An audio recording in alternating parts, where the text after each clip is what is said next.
Daniel Bear, I'm both honored and annoyed that you asked me to speak on your behalf today. I guess I'm not surprised, though. See, you are extraordinary, brilliant and kind, hilarious, insightful, and wise, but I don't think many people actually know that. I'm not certain all the time that you know that.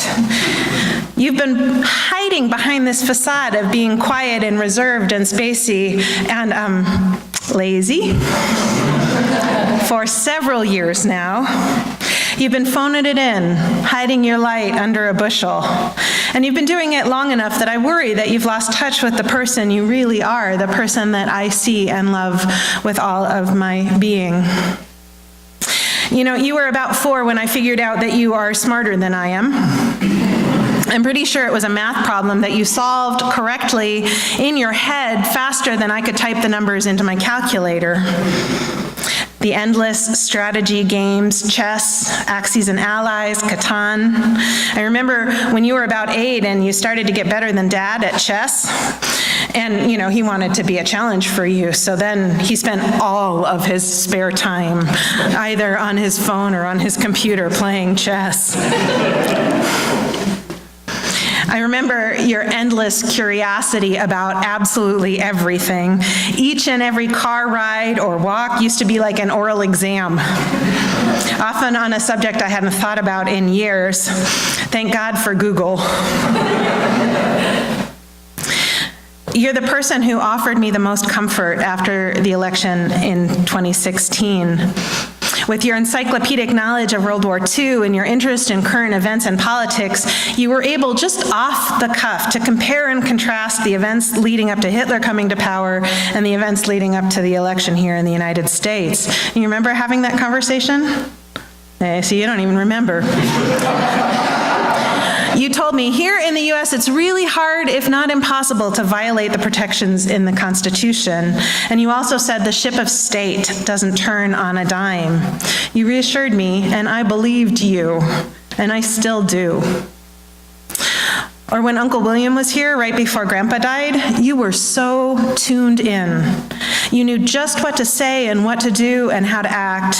You know, I'm supposed to be the minister in the family, but what he says is that you were the one who ministered to him the most while he was visiting. It reminds me of when you were just a toddler and Grammy came to stay with us after Jimmy died, and you knew she was sad, so without any prompting from anyone, you brought her your favorite blankie and your stuffed puppy. That's what helped you when you were sad, and with your empathetic nature and your generous heart, you knew she needed them more than you did. Your dry wit is hilarious. You crack me up all the time. You drive me nuts. Procrastination, disorganization, the full complement of passive-aggressive strategies you use to get out of doing chores around the house. And then you do these things, like the time you forgot my birthday was coming, and birthday morning comes, you hadn't gotten me a present, so you decided to write me a poem, and it took you maybe 5 minutes to do this. It was absolutely gorgeous. It touched me deeply. I still have it. And the fact is, I probably would have framed it, except I know you'd give me too much of a hard time about that. I also hang on to that time that I confessed what I consider to be my failures as your mother. You shook your head and told me that Dad and I are extraordinary parents. So believe me when I tell you then that the best of us is in you. I know you're simultaneously champing at the bit to get out of the house and a little scared of what happens next. He's going to Western Washington next year. This transition is a time when you can, if you choose, come out of that shell you've been hiding in. I get it, I think, why you had to dial things back. You're just so smart, and your brain works so fast, and there aren't a lot of folks who can keep up. Certainly, it's been a struggle for me, and I'm not a slouch.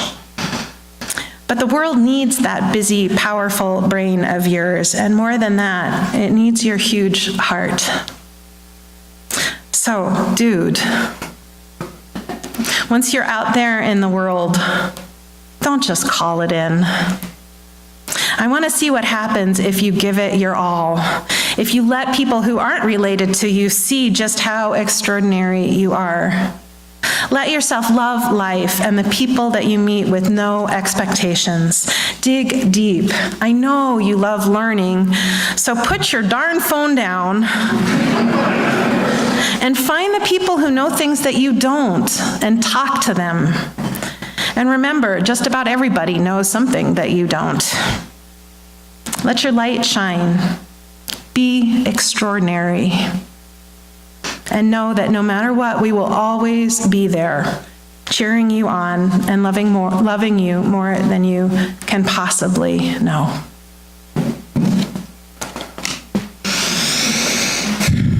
Are we clapping in between?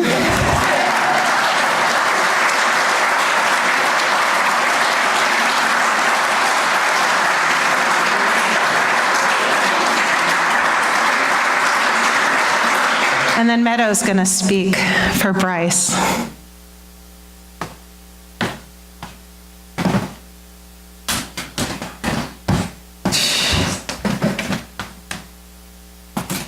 Hello, everyone. When I first met my brother, Bryce, it was just after he was born. I was 3 years old. I was obsessed with baby dolls, and I was super excited because I just met the most realistic baby doll that I'd ever seen. I wanted to dress him up. I wanted to help him do everything. I wanted to play with him. I was always covering him in kisses and hugs, whether he wanted them or not. And I spent the next few years learning and being taught by my parents that Bryce was a real human and not a doll, and that no, he would not appreciate it if I helped him open his birthday gifts. I've then had the privilege over the past 18 years, through ups and downs, of being his sister and watching him grow from a tiny baby into the almost man that he is today. As a little kid, Bryce had curly blonde hair and was an absolutely adorable, chubby little person. What happened? He was chatty in his classes, and his teachers thought he was going to be trouble. When he was curious about something, he pursued it fully.